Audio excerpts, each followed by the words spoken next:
كلمتش حد غيرك. مين ده اللي كنت بتكلميه؟ ده مدير المكتب. صحيح عاوزنا نفترق؟ مش انت اللي بتكلمي الرجاله بالتليفونات وتاخديهم من الجناين؟ خدعتيني مرة واحدة بس. لا انا مش هعمل حاجه زي كده ابدا. تخرج عن الادب وعن اللياقه وعن... ما بقتش قادر اصبر.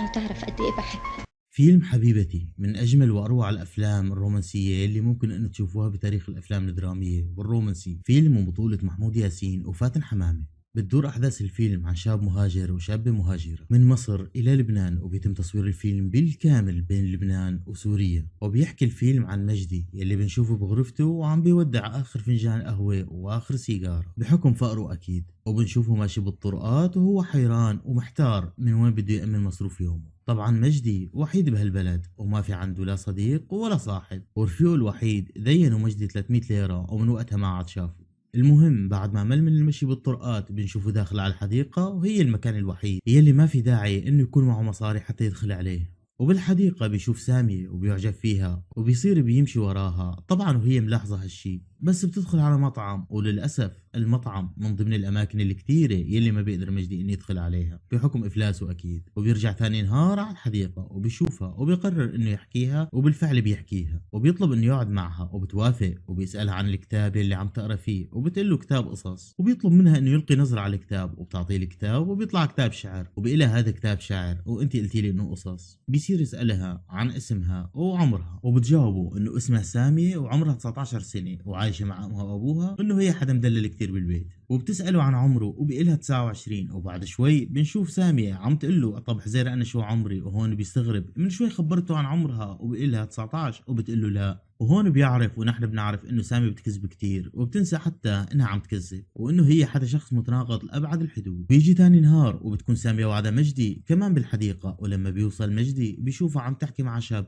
وهون بيغار وبيسألها على الشاب يلي كانت عم تحكي معه، وبتقول له واحد كان بده يتعرف وقلت له انه خطيبي وراح. وبيقولها ليش بعده واقف اذا هيك، وبيتهمها انه هي لعوب وكذابة، وبتصير بتبكي وبيصالحها. وثاني نهار بنشوف مع الكورنيش وبيطلب مجدي انه تروح معه على البيت حتى يشربوا شاي، وبترفض سامية بالاول وبيقولها مجدي انه لا تخافي مني وانت بتعرفي انه ما في زلمه بيقدر ياخذ شيء من بنت الا برضاها، وبتقتنع وبتروح معه. وبنشوف مساوي بالبيت وبصير مجدي يورجيها رسوماته، وهون بنعرف انه كل همه هو ان يشبع رغباته في الوقت اللي منتهى مراد سامية هو الحب. وبتدور احداث كثيره بين سامية ومجدي من فراق ولقاء وحب ورغبه، لكن بالنهاية بتنتهي الرغبة داخل مجدي وما بيصفي مكان جواته إلا للحب. بس بيضل الشك والغيرة سمة من سماته، وبتضل سامية متملكها شعور الخوف من بكرة والخوف من ضياع مجدي منها. وبنهاية الفيلم بتتعرض سامية لحادث، وسبب الحادث هو لهفتها وشوقها للقاء مجدي من بعد استمر لأيام. وبتشوف سامية بالمشفى ومجدي جنبها، ومحابس رباط الهواء بتزين أصابعهم. لكن مع الأسف بتخلص قصة مجدي وسامية بمفارقة سامية الحياة، وبقاء مجدي وحيد على كرسي الحديقة، حديقة أول لقاء الاثنين جمعتهم غربة وطن وفرقهم بحكم القدر.